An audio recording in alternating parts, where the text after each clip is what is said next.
Now let's talk about hybrid electric vehicles. You'll probably recognize the car in the upper right. That's a silver Toyota Prius. The Toyota Prius first went on sale in Japan in 1997 and was the first mass-produced hybrid vehicle. It was introduced globally in 2000. Global cumulative sales passed 1 million in May 2008, 2 million in September 2010, 3 million in May 2013, and as of now they are around 4 million. The 2012 to 2014 models had a fuel efficiency of 51 miles per gallon city, 48 miles per gallon highway. So how do hybrid electric vehicles work? They connect both a gasoline-powered engine and an electric motor to the wheels.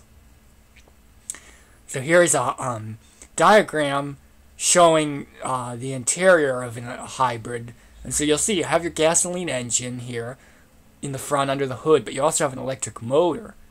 And both of these are connected to the wheels, the engine and the gas engine and the motor.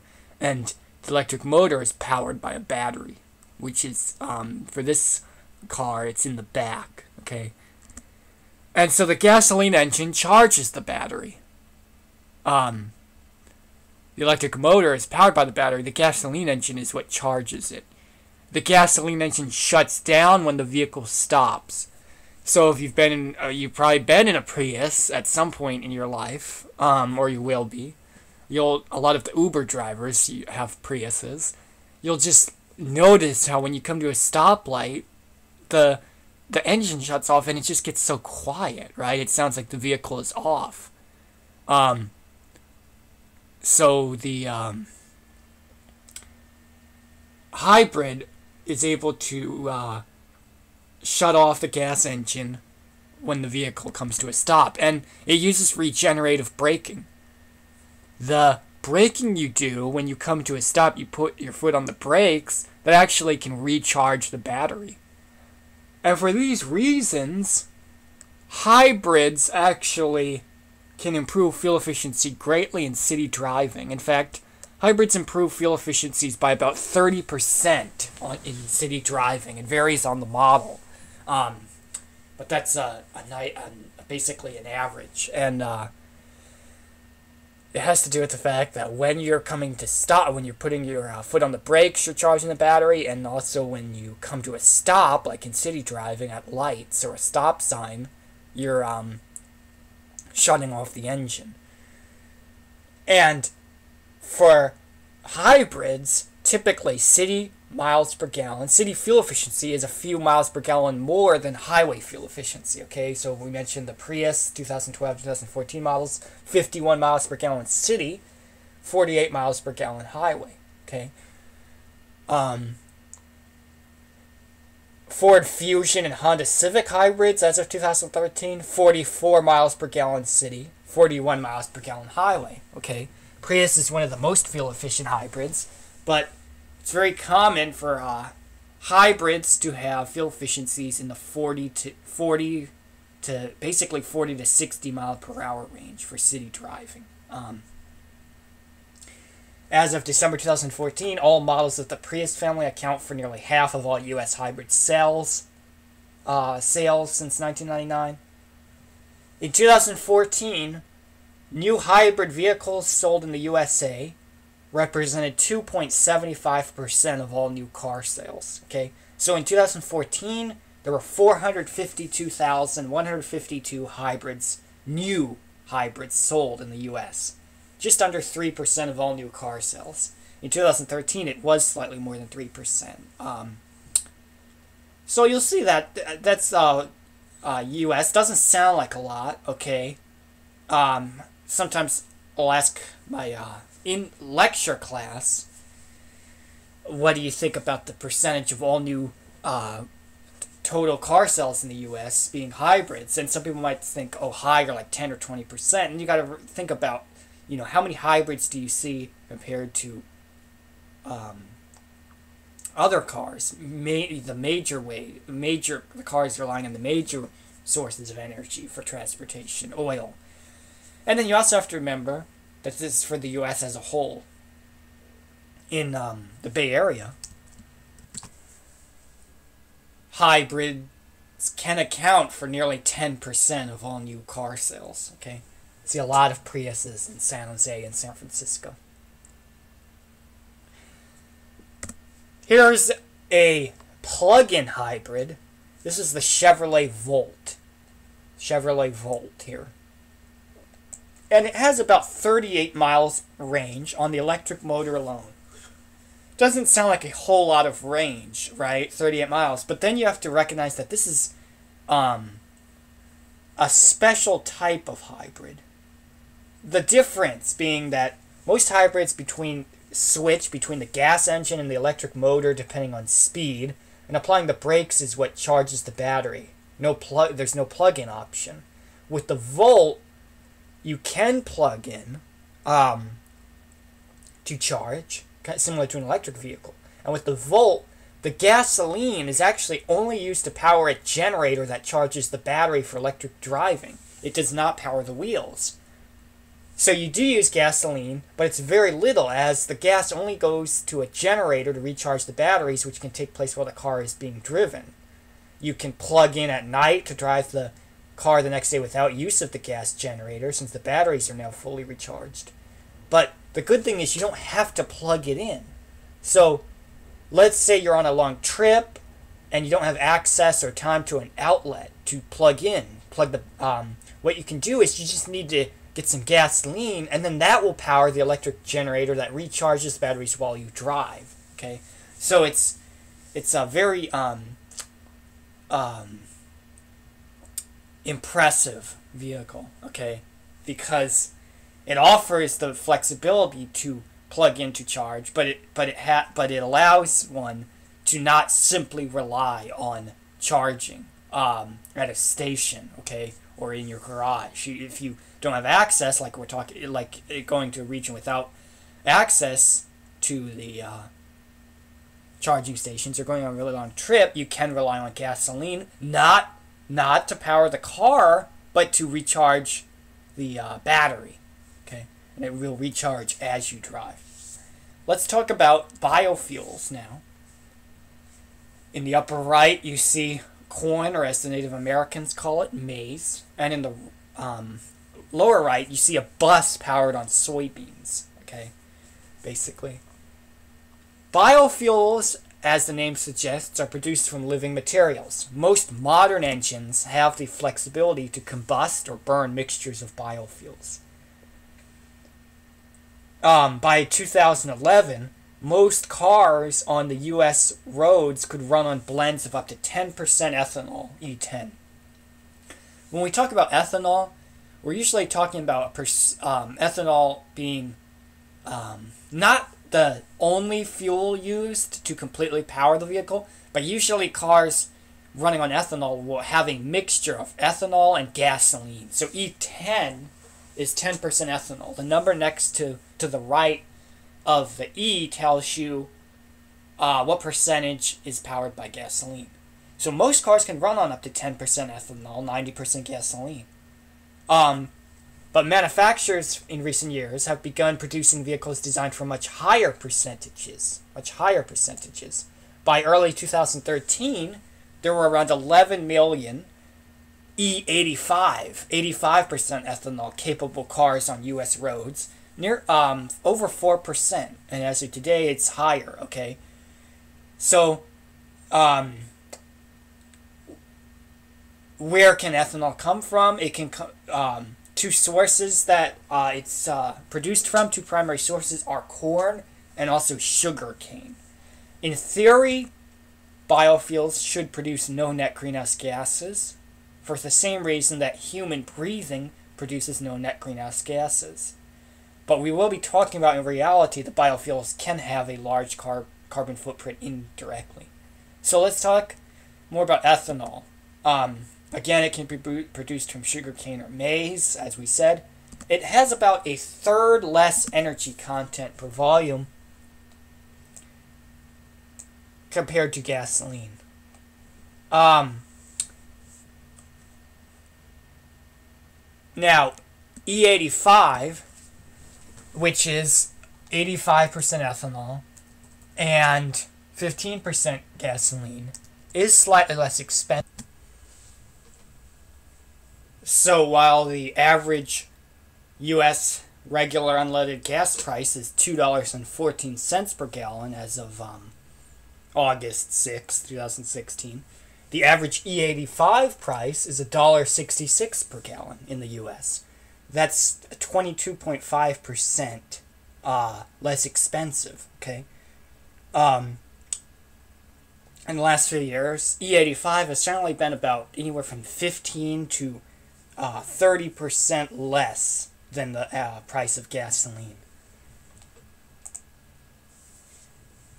Now, E85 has a lower fuel efficiency than gasoline, which does actually works to negate the lower CO2 emissions upon combustion of the same volume. Okay, ethanol.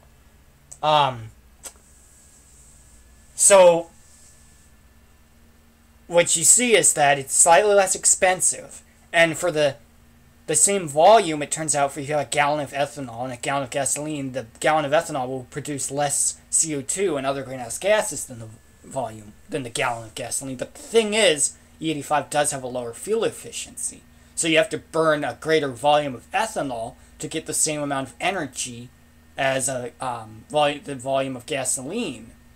And that's because of, like we say, ethanol has about a third less energy content per volume compared to gasoline. So this also helps to work to make it less economic. It's okay, so let's say now E85, it's 22.5% less expensive per gallon, but a gallon of E85 is about 33% less, has 33% less energy. So you're going to have to, it would end up paying a little more to get the same amount of energy from ethanol as you would from gasoline, okay, for transportation, okay. So this is one of the drawbacks of ethanol. The lower fuel efficiency, okay, the lighter density helps to actually negate the less expensive price, and it helps to negate the lower emissions, and so you can wind up paying more and you can basically have so in practice, biofuels do have a large carbon footprint. Production contributes to this. In order to produce the plant biomass for biofuels, you need machinery, okay? To help grow the plants, tractors and farming vehicles emit greenhouse gases. Fertilizers and pesticide use emit greenhouse gases, as does irrigation. Okay, irrigation can be done by that machinery. There's also the carbon footprint associated with the transport of the material from where it's grown to where it's processed. And plant biomass has a low energy density, which means you have to transport a lot of it, which contributes to a higher carbon footprint from this area. And then there's also energy in order to process. Conversion from biomass into ethanol takes energy. You can't just put the plant, okay, the vegetation into your tank, right? You have to convert it to ethanol. It takes energy and emissions to do that. And another issue with biofuels is the diversion of food to fuels. This raises food prices.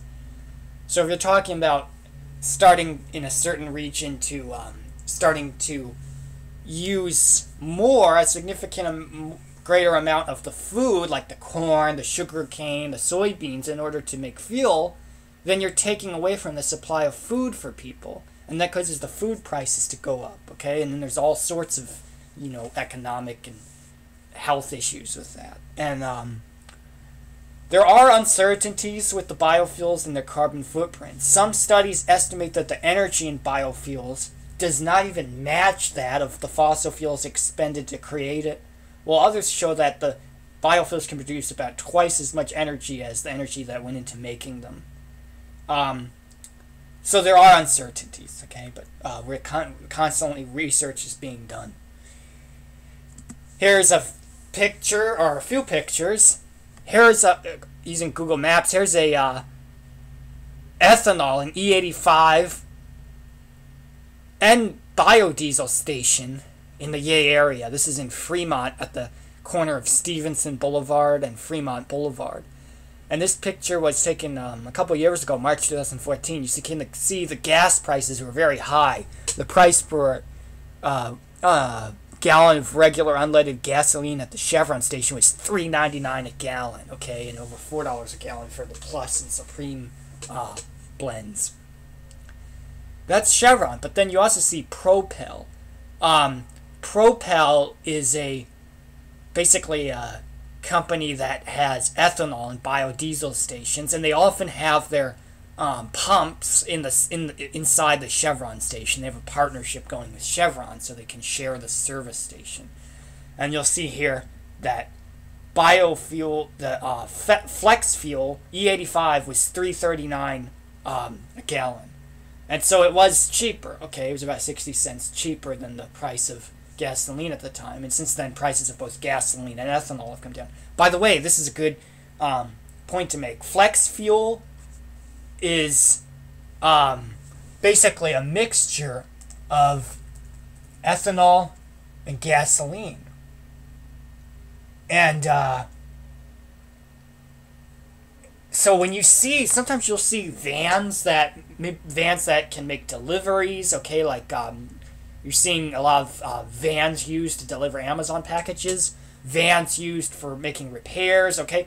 If you ever look and you see flex fuel on the back, that means that the vehicle can actually run on blends of ethanol up to E85, okay, depending on the vehicle, how much. So that's another kind of name for a blend of ethanol and gasoline, flex fuel, okay. You have the flexibility to run on different types of fuel, okay.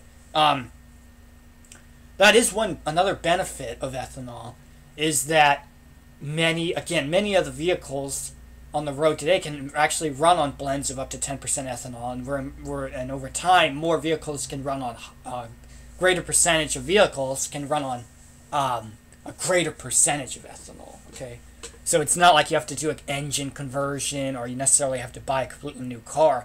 Your vehicle might be able to run on large quantities of ethanol already. Check your owner's manual. Okay, now biodiesel, on the other hand, is basically a replacement for diesel, okay? Like ethanol can be a replacement for gasoline, biodiesel can be used instead of diesel. And that can actually be made from living material, and also cooking oil, too. Cooking oil. Here's a map showing some of the ethanol stations in the Bay Area. Okay, there's not a whole lot, but there are some. There are a few in the South Bay. There's one in San Jose on North 1st Street, I think near Civic Center, light rail station. There's the one in Fremont. Okay, there's a couple along the way from San Jose to Fremont. You see, if you're driving up 280 or 101 along the peninsula from the San Jose area, you'll have access to one near Redwood City, and then there's a few in San Francisco. Okay, you see they tend to be clustered along the major highways in the Bay Area: 101, 880. Okay, Highway 80 heading up to Sacramento. Okay. As of this map, which was from maybe a year ago at most, there's not ethanol stations yet from Hayward to Tracy along 580. Okay.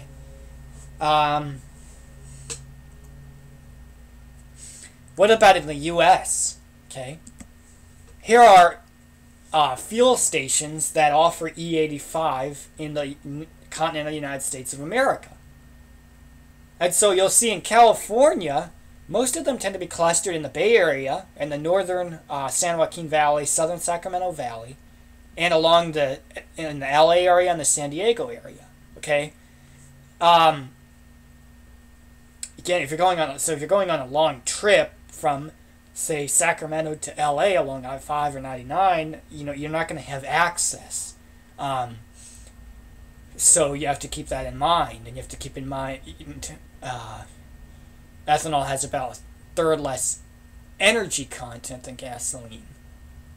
So you need to keep in mind the fuel efficiency and how large your tank is to determine if you're going to be able to, how far of a trip you can make before you have to refuel. Okay.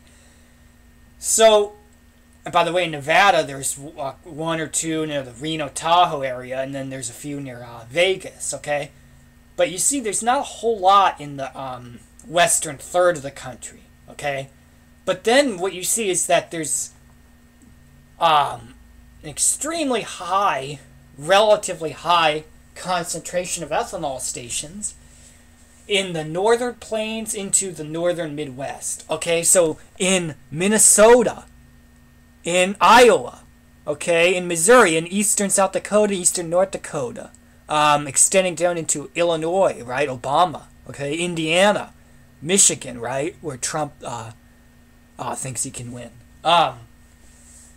So, why? Well, think about what's grown there. There's a lot of corn grown in this region, okay? So, not surprisingly, the ethanol stations tend to be in, there's higher concentrations where there's closer proximity to the fuels that can be used to make ethanol, okay? Let's finish this lecture up talking about one potential energy source for transportation that hasn't panned out yet. And there's major challenges regarding its actual feasibility. The nuclear-powered car. Okay, on the right is a photo of a concept car. This is called the Ford Nucleon. Okay, not kidding. It was a concept car developed. It wasn't actually put into production. It was called the Ford Nucleon. Okay, it kind of looks like an older sports car. This is concept cars from the 50s. And so, what are the benefits of a potential car powered by nuclear power? Well, high energy per volume. We'll be talking more about nuclear power in the next lecture when we talk about mitigation strategies for electricity generation.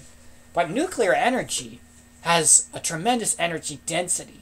Nuclear power is made from uranium and plutonium, which are two of the heaviest elements, okay? They're some of the last on the periodic table. So unlike, say, hydrogen, which has the lightest, lowest energy density, energy per volume of any fuel, nuclear power has tremendous energy per volume, which means you'd be able to travel far distances without needing to refuel. A car powered by nuclear energy could potentially travel thousands of miles between reactions. Okay, I'm not sure what you would call the process to refuel or recharge. It's not like you're refueling. You're not necessarily recharging. You're basically undergoing another nuclear reaction in order to generate the energy. So these are some of the benefits.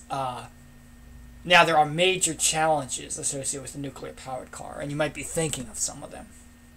One, radiation exposure. Okay, so if an accident happened, right, would the radiation leak out? And nuclear radiation can cause major impacts to humans. It can cause genetic mutations, it can cause cancer, it can cause defects. Okay, it can, if a high enough concentration, close proximity, it can kill people. So there'd have to be tremendous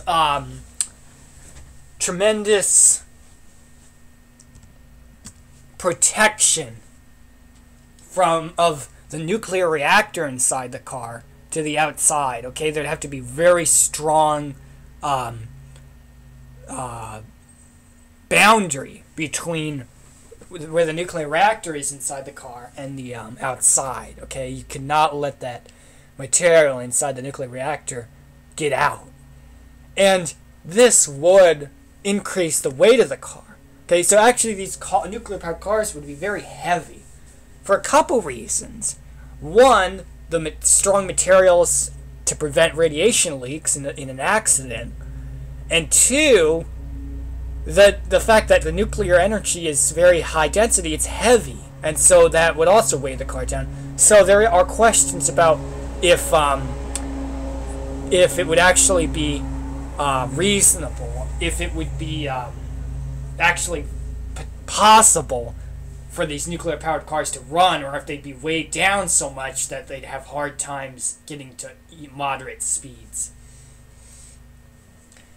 Here's a summary slide for the transportation lecture, the mitigation strategies for transportation lecture. Transportation is one of the fastest expanding sources of greenhouse gas emissions. Single occupancy vehicles are increasing faster than public transport worldwide. And the fuel efficiency of vehicles depends largely on driving conditions, speed, and traffic conditions, highway versus city driving.